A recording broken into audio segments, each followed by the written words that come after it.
처음에 시작할 때는 이 경배와 찬양에 있던 젊은 사람들이 거기 한 10여 명 나와서 같이 기도하고 그것이 성장하면서 이제 교회에서 목사님도 나오고 장로들은 나오고 해서 이제 평시 20명, 30명. 그때 새롭게 이제 국내뿐만 아니라 해외에 대한 선교를 품에 안고 말하자면 침선교가 태동이 된 거죠.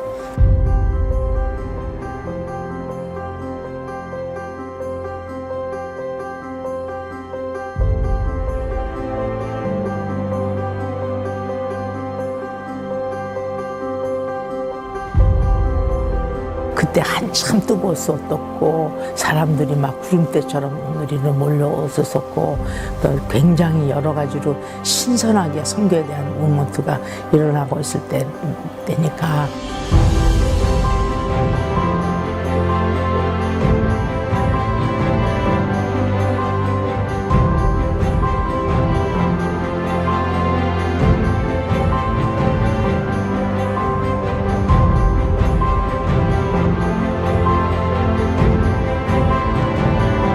복음을 위해서 사는 것은 너무나 고귀한 삶이고 삶의 진정한 가치를 발견하게 되었어요.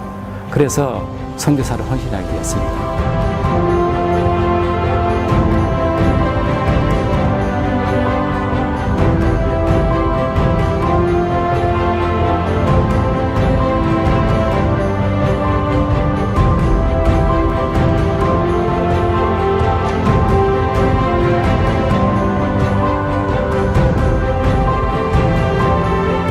눈물도 있고 어떤 어려움들 때문에 당하는 또 압박도 있지만 그리고 한 영혼이 변화되는 것이 와 이건 정말 우리가 하는 것이 아니고 하나님 하시는 거구나.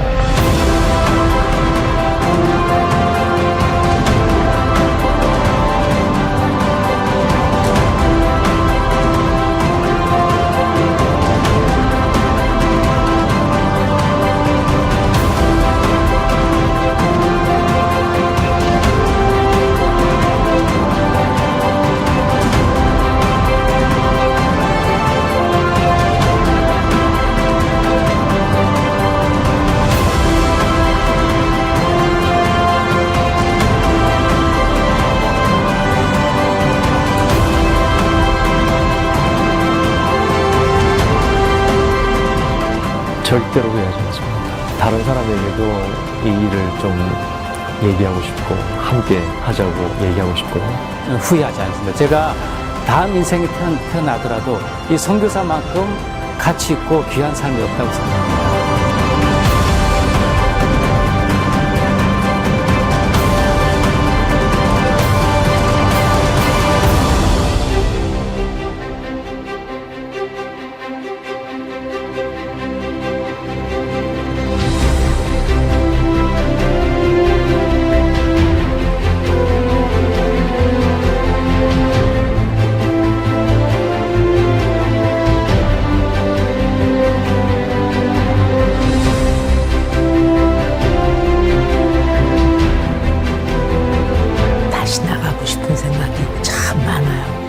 나를 좀 보내줬으면. 언제든지 부르세요.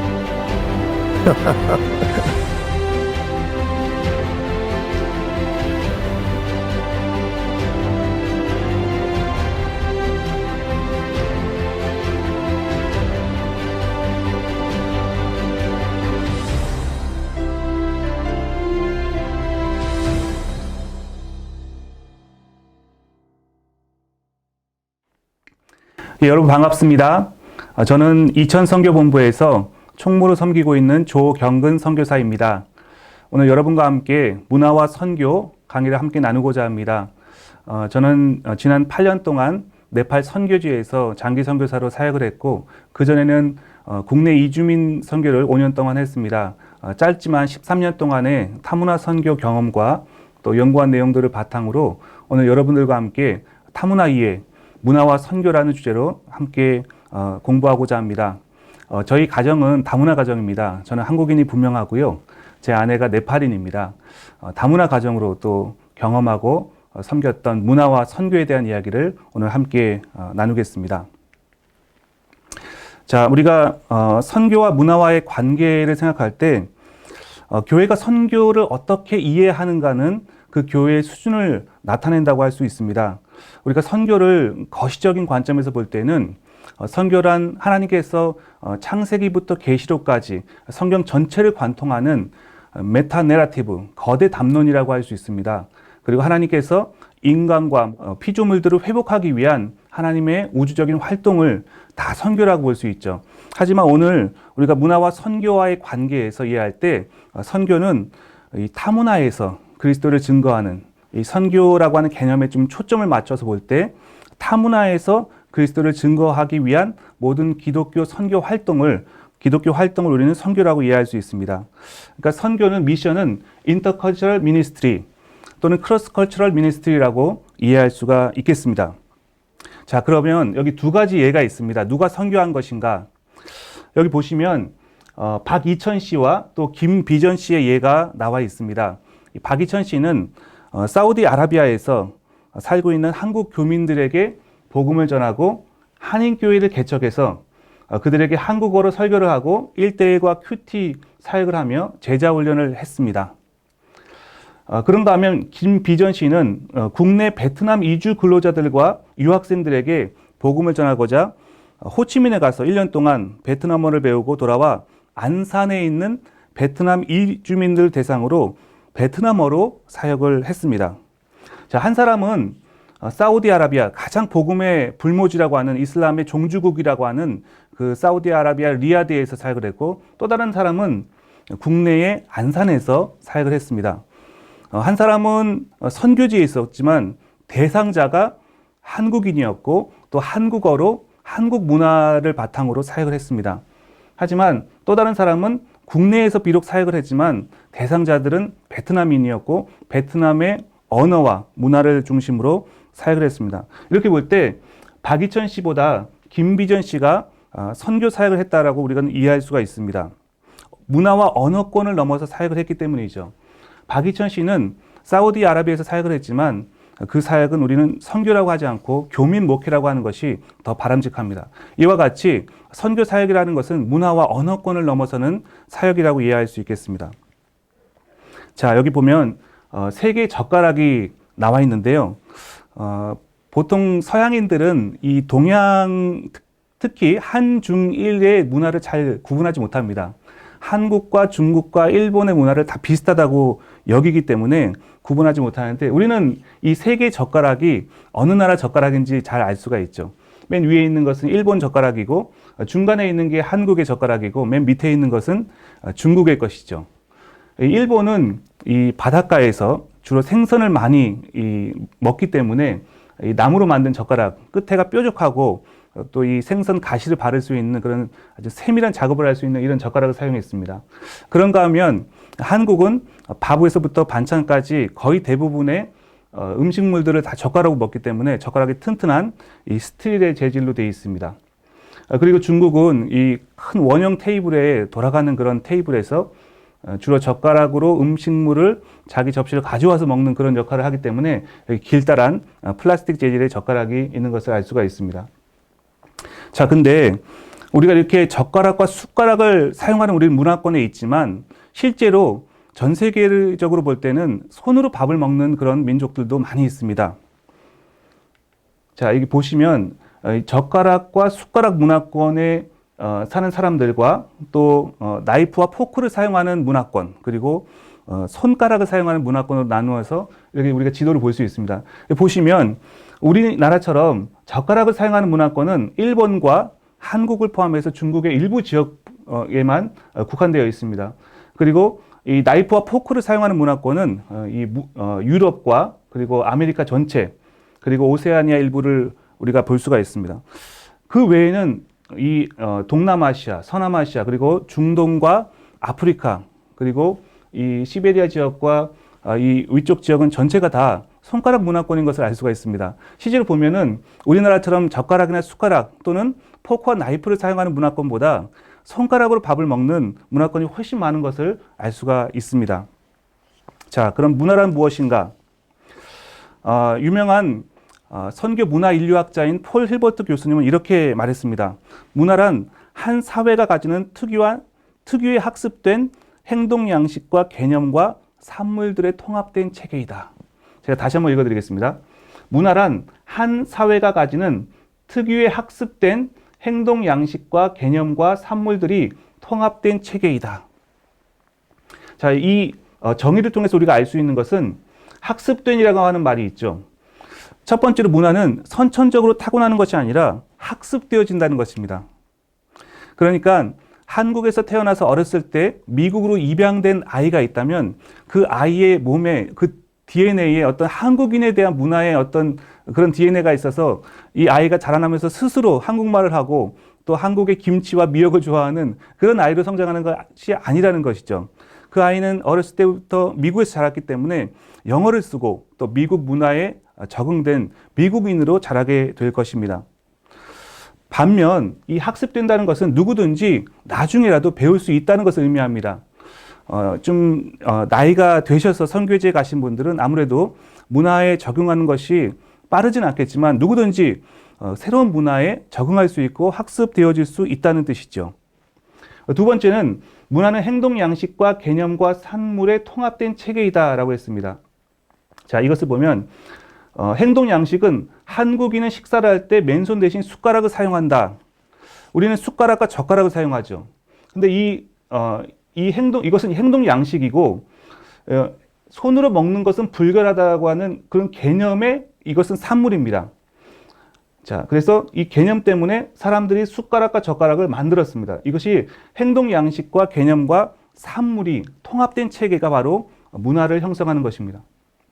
자, 그리고 세 번째로 타문화에 가면 비로소 자신의 문화에 대해서 인식을 한다는 것이죠.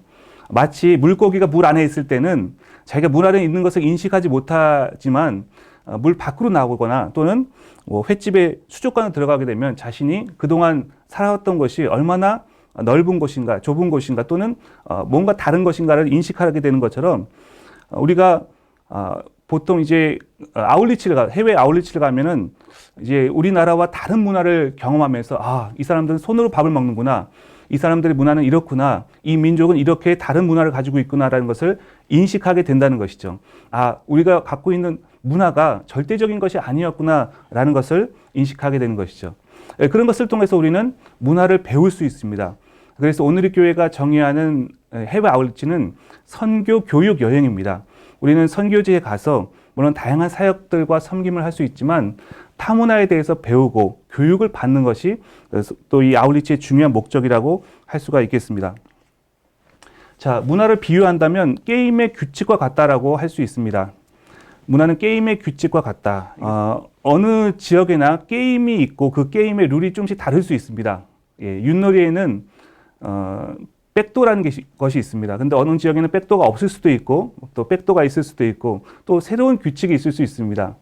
그것은 어떤 그 사회나 그 공동체에서 예전부터 정해놓고 따르는 규칙인 것이죠.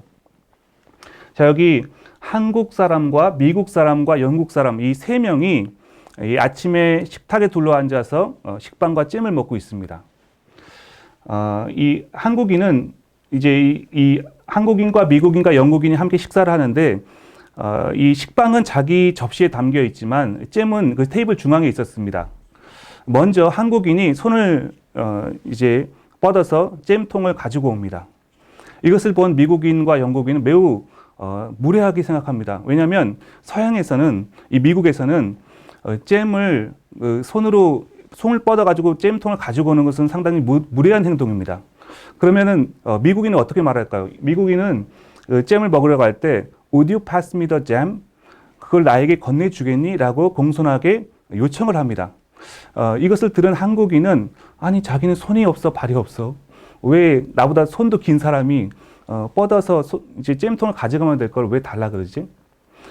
이렇게 이제 한국인은 계속해서 잼통을 손을 뻗어서 가지고 가고 미국인은 계속 잼을 좀 건네주겠니? 이렇게 말을 하면서 이렇게 행동을 하면서 이제 잼을 먹습니다. 근데 영국 사람은 아무 말도 안 하고 있는 거예요. 영국의 문화에 따르면 영국인은 누군가가 권해줄 때 먹는 것이 가장 예의 바른 행동이에요. 그러니까 미국인과 한국인이 서로 손을 뻗으며 가져가고 달라 그러고 그러는 동안 이 영국인은 가만히 있었습니다. 왜 나에게는 권하지 않지? 나에게 좀 권해주면 좋겠는데 라고 생각하면서 이제 가만히 있는 것이죠. 영국인이 볼 때는 한국인은 손을 뻗어서 잼통을 가져가는 무례한 도둑으로 보였을 것입니다. 그리고 미국인은 Would you pass me the jam? 나에게 그것을 건네주겠니? 자꾸만 달라 그러니까 거지로 계속해서 달라 그러 요청하는 거지로 보였을 것입니다.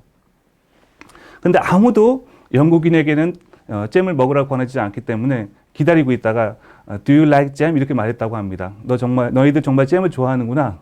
그 얘기는 나에게도 좀 권해주면 좋겠다라고 하는 표현이었는데 그것을 인식하지 못했던 미국인과 한국인은 Yes, we do. Yes, I do. 이렇게 말했다고 합니다. 이것이 바로 작은 이야기지만 이 한국인과 미국인과 영국인의 문화적 차이를 보여주는 것과 같습니다. 자, 문화의 사중 구조론에 대해서 문화학자인 로이드 콰스트라고 하는 분이 그 문화의 사중 구조론을 이야기했습니다. 마치 양파의 껍질과 같이 이 밖에 우리에게 보여주는 문화의 그 어떤 모습은 행동 양식입니다. 어떤 행동을 하는가, 무엇을 먹는가, 무엇을 입고 다니는가, 이것이 바로 우리에게 보여주는 행동 양식이고 그 행동 양식의 저변에는 가치관, 가치라고 하는 개념이 있다고 합니다. 그리고 그 가치의 저변에는 믿음 또는 신념이라고 하는 것이 있고 그 신념의 더 밑바닥에는 세계관이라고 하는 요소가 있다고 합니다. 이렇게 문화에는 사중 구조가 있습니다. 그러니까 행동 양식은 우리에게 보여지는 것이에요. 우리가 해외 아울리치를 갔을 때 인도 사람들이 손으로 밥을 먹는 것, 이것을 보고 저 사람들은 왜 손으로 밥을 먹을까? 왜 이렇게 더럽게 행동할까? 그것을 행동 양식만 보고 판단하면 안 된다는 것이죠. 이 행동 양식은 일반적으로 보여지는 것입니다. 무엇을 행하는가를 말하고 있습니다. 근데 그 저변에는 가치라고 하는 것이 있습니다. 가치는 지역에 따라 다르고 무엇이 좋은가, 무엇이 나쁜가라고 하는 그 가치를 평가하는 것이죠. 그리고 그 가치의 저변에는 믿음 또는 신념이 있습니다. 이것은 어떤 문화 안에서 사람들이 공유하는 절대적인 의미입니다. 무엇이 참된가, 그 믿음 또는 신념의 저변에는 세계관이라고 하는 것이 있습니다. 그 사회를 구성하는 기본적인 틀, 어떤 종교와 관련이 있는 요소를 말합니다. 무엇이 실제인가? 자, 중동 A 국가에서 이런 일이 있었습니다. 중동 A 국가에서 일하는 한 병원에서 일하는 아랍인 의사가 오전에 그날 오후에 이제 예정이 되어 있던 수술 일정을 멀리서 손님이 온다는 이유로 다음 날로 연기를 했다고 합니다. 우리가 이제 들을 때는 도저히 이해가 안 가는 행동이었죠. 아니, 우리의 어떤 기준을 생각할 때는 그 아랍인 의사는 정말 의사의 자격이 없다라고 생각할 수도 있습니다. 어떻게 환자의 수술 일정을 손님이 온다는 이유로 다음 날로 연기를 할 수 있는가? 근데 우리가 그것은 행동만 보고 판단하기 때문에 그렇게 생각을 하게 되는 것입니다. 이 사람들의 가치관과 믿음과 세계관이 어떤지를 보고 이해해야 합니다. 일단 그 아랍인 의사가 수술의 일정을 오늘 오후에 예정되어 있던 수술의 일정을 내일로 미루었다. 이것은 행동 양식이죠. 근데 그 행동 양식에는 가치관이 작용을 했습니다. 수술의 일정보다 손님을 접대하는 것이, 손님을 대접하는 것이 더 중요한 일이다라고 하는 그들의 가치가 있었기 때문이죠. 그리고 그 가치 밑바닥에는 신념이 있었습니다. 이 손님은 하나님께서 보내신 천사일 수 있다 라고 하는 그들의 믿음 또는 신념이 있었습니다. 무슬림들은 구약 성경을 믿고 있고 우리가 믿는 구약 성경을 믿고 있고 그 구약 성경의 가치에는 손님을 접대하는 것이 매우 중요한 것으로 그들은 인식하고 있습니다. 그래서 하나님께서 천사를 보내실 수 있다. 손님들은 천사일 수 있다. 라고 하는 그들의 믿음과 신념이 있습니다. 이것은 그 어떤 구약 성경에 기초한 무슬림들의 세계관을 반영하는 것입니다. 이런 것들을 이해하지 못하고 행동만을 보고 중동의 의사는 정말 의사로서의 자격이 없다. 너무 정말 그 형편없는 행동을 했다라고 이해하는 것은 우리가 어떤 성급한 판단이 될 수가 있는 것이죠. 자, 문화 충격의 사이클이 있습니다. 보통 이제 저희가 새로운 문화에 가면 또는 선교지에 가서 이제 정착을 하게 되면 문화 충격을 받게 됩니다. 이것은 선교사가 선교지에 나가는 것뿐만 아니라 우리가 어떤 직장을 옮겨서 새로운 직장에 다니게 된다든지 학교를 옮겨서 새로운 학교에 적응하게 될 때도 동일하게 정도의 차이는 있지만 문화 충격을 경험하게 됩니다. 처음에는 그 어떤 새로운 문화에 대한 헌신과 또 관심을 가지고 왔기 때문에 초기에 어떤 허니문 그 기간이 있습니다. 그래서 초기에 그 나라의 열대 뭐 과일도 먹어보고 그 나라의 새로운 음식도 먹어보고 사람도 만나면서 초기 흥분 상태가 있는데 이제 점점 그 시간들은 이제 이렇게 내려가게 됩니다. 그래서 고국과 다른 불편하고 뭐 불합리적인 그런 문화들을 이제 접하게 됩니다. 왜 이 사람들은 이렇게 행동하지? 왜 이 사람들은 이렇게 거짓말을 하지? 왜 이 사람들은 약속을 지키지 않지? 왜 이들은 나에게 이렇게 대하지? 이런 식으로 이제 점점 그 문화에 대한 어떤 반감과 거부감과 그 차이에 대해서 오는 불편함에 대해서 비판을 하기 시작합니다. 그러면서 그 부분들을 잘 극복하지 못할 때에는 이렇게 그 문화 충격을 극복하지 못하고 결국에는 그 문화에 적응하지 못하고 그들과 동일시되지 못하고 이제 이 문화 적응에 실패해서 고국으로 돌아오는, 그래서 초기에 선교사가 선교제 문화에 적응하지 못하고 결국 고국으로 돌아오고 마는 이런 일들도 있습니다. 근데 이 부분을 잘 극복하여서 현지 문화를 이해하고 존중하고 배우면서 또 이 점점 그 현지 문화에 적응하게 되면은 이제 성공적으로 현지 문화에 적응을 할 수가 있게 됩니다. 자, 문화 차이에 대해서 우리가 간단하게 좀 이해를 하기 원합니다. 중요한 것은 문화는 우리 문화가 절대적이지 않고 자문화 중심주의를 우리가 극복해야 된다는 것입니다. 타문화에 대한 성급한 판단은 우리가 주의해야 된다는 것이 바로 이 문화적 차이를 이해하는 가장 핵심입니다. 시간에 대한 개념도 시간 중심적인 문화가 있고 또 사건 중심적인 문화가 있습니다. 보통 서양이라든지 우리나라도 시간을 지키는 것을 매우 중요하게 여깁니다. 시간 중심적인 문화에 우리가 살고 있는 것이죠. 그런데 여러분, 시계가 일반화되지 않았던 아시아의 어떤 그런 오지라든지 또는 아프리카라든지 이런 나라들은 시간 중심의 문화에 살고 있는 사람들이 아니에요. 이분들은 사건 중심적인 문화에 살고 있는 사람들입니다. 제가 네팔에 있을 때 직접 경험했던 일인데, 이제 결혼식을 저녁 5시에 한다 그러면요, 우리나라 같은 경우에는 결혼식을 몇 시에 한다 그랬을 때 15분만 늦어도 늦게 가면은 결혼식이 이미 끝나 있는 경우들을 종종 볼 수가 있습니다. 그래서 시간 맞춰서 결혼식에 참석하는 게 매우 중요하죠. 그런데 네팔에서는요, 5시에 결혼식을 한다 그래서 5시에 가면요, 사람들이 아무도 안 와 있습니다. 그때부터 이제 1명, 2명씩 오기 시작합니다. 그래서 6시, 7시가 돼야지 이제 사람들이 어느 정도 오기 시작합니다. 그러면 이제 거의 밤늦게까지 먹고 마시고 즐기며 춤을 추는 그런 결혼식의 그런 문화가 있습니다. 그걸 가지고 우리가 왜 시간을 지키지 않았는가, 왜 우리가 그 시간에 맞춰서 하지 않았는가를 강요할 수가 없는 것이죠. 그들은 시간 중심이 아니라 사건 중심의 문화에 살고 있기 때문에 그렇습니다.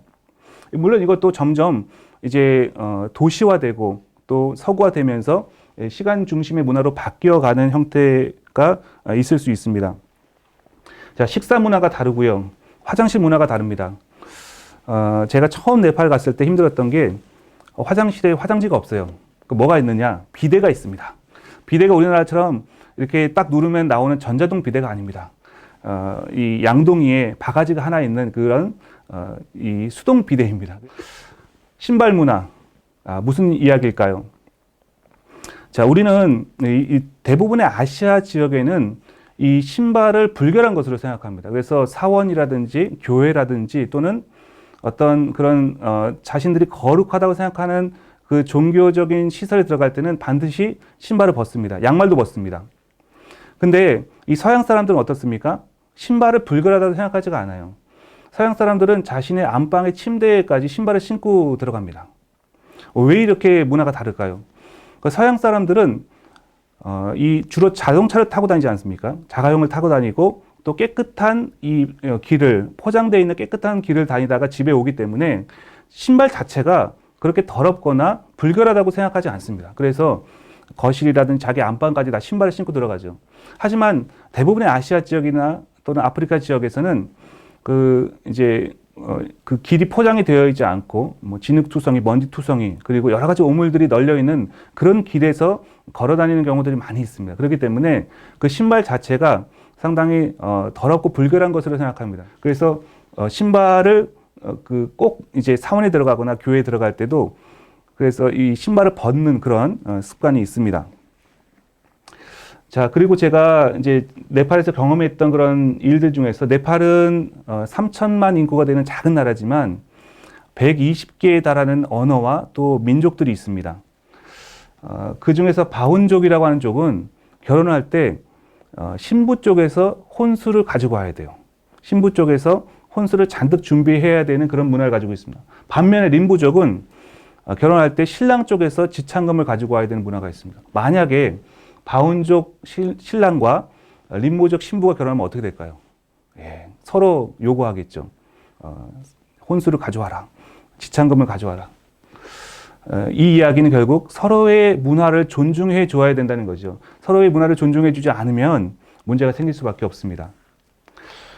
일부 다처가 있고요. 일처 다부가 있고요. 뭐 합동 결혼도 있습니다. 합동 결혼은 예를 들어서 한 가정에 아들이 3명이 있고 또 어떤 가정에는 딸이 3명이 있으면 그냥 세트를 한꺼번에 결혼을 시키는 거죠. 이거는 이제 일부 종족들 간에 있는 문화입니다. 일부 다처 같은 경우에는 네팔에 이제 무슬림들이 한 5% 정도 있는데 그들 가운데 있는 문화입니다.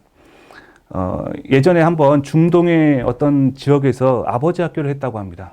아버지 학교 강사가 우리 아버지 학교 마지막 날에는 세족식이 있습니다. 아내를 꼭 데리고 오시기 바랍니다. 했더니 학생 한 명이 이렇게 질문했습니다. 선생님, 제 아내가 3명인데 몇 번째 아내를 데리고 올까요? 예. 우리가 볼 때 너무도 황당하고 예, 우스운 이야기 같이 들리겠지만 정말 그것이 중동에서 아버지 학교 했을 때 있었던 일입니다.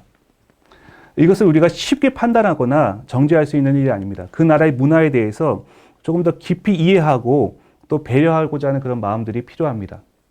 그런가 하면 외국인들에게 한국 문화가 매우 재미있고 또 특별하게 느껴지는 경우들도 있습니다. 뭐 예를 들면 여기 그림에 나와 있지만 한국인들은 소파를 등받이로 사용한다. 예, 이런 얘기들을 제가 들었고요. 예, 소파 위에 앉으면 편한데 소파 밑에 바닥에 앉고 등받이로 사용하는 경우들이 많죠. 이렇게 하는 사람들은 꼭 한국 사람이라는 것입니다. 그리고 김치를 가위로 자르고 모든 음식들을 가위로 자르는 이런 일들을 한국 사람들은 합니다. 외국인들이 한국에 와서 이걸 보고서 처음에는 기겁을 합니다. 어떻게 음식을 가위로 자를 수 있는가? 가위는 종이 자르고 그런 어떤 작업하는 데 쓰는 거지 어떻게 음식을 가위로 자를 수 있는가? 이렇게 말하던 외국인들이 여기에 익숙해지면 나중에 자기 나라에 돌아가서 음식 자를 때 가위를 사용한다고 합니다. 가위는 뭡니까?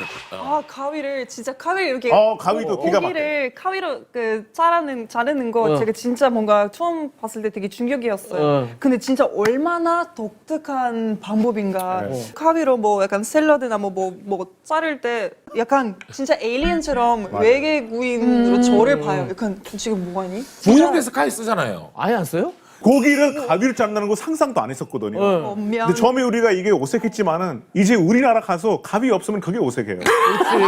가위 왜 없어? 편한데. 예, 여기 디자이너인 양리우라고 하는 분이 있습니다. 요 자매님인데요. 중국에서 태어나서 독일에서 자라난 그런 디자이너입니다. 이분이 동양과 서양의 문화적 차이를 재미있는 픽토그램 형식으로 나타낸 그런 디자인이 있습니다. 여러분들께 몇 개를 제가 소개해 드리겠습니다. 자, 이 빨간색이 동양이고 또 파란색이 서양입니다. 이거는 이제 시간에 대한 관념입니다. 시간에 대한 인식. 이 서양에서는 12시면 12시 정확하게 이 시간을 지키지만 동양에서는 12시라고 하면 11시부터 2시까지 이렇게 어떤 시간에 어떤 이런 유동성이 있다는 것이죠. 자, 줄 서는 법입니다. 서양에서는 일자로 쓰지만 동양에서는 이렇게 줄을 설 수 있다는 것이죠. 이거는 의사 표현하는 방법입니다. 일직선적인 서양의 방법과 돌아서 표현하는 동양의 방법을 설명한 것이죠. 그리고 문제 해결하는 방법입니다. 예, 서양과 동양 차이가 있죠. 그리고 사장님, 어떤 회사에서 어떤 기업에서 사장님을 생각하는 서양에서는 그냥 여러 직원 중에 한 명이라고 생각하지만 동양에서는 사장님은 매우 높으시고 매우 크신 분이죠. 파티에서 서양과 동양의 차이, 동양은 강강술래처럼 이렇게 원을 그리고 있죠. 자, 이것은 진리에 대한 얘기인데 서양 사람들은 사과가 진리면 사과를 말합니다. 그렇지만 동양 사람들은 진리를 배라고 생각하면서 사과를 말한다는 것이죠. 진리를 말하기보다는 진리가 아닌 것을 말한다, 이런 뜻도 되고, 또는 진리가 하나가 아니라 진리는 사과일 수도 있고 배일 수 있다라고 하는 것을 표현한 그림인 것 같습니다.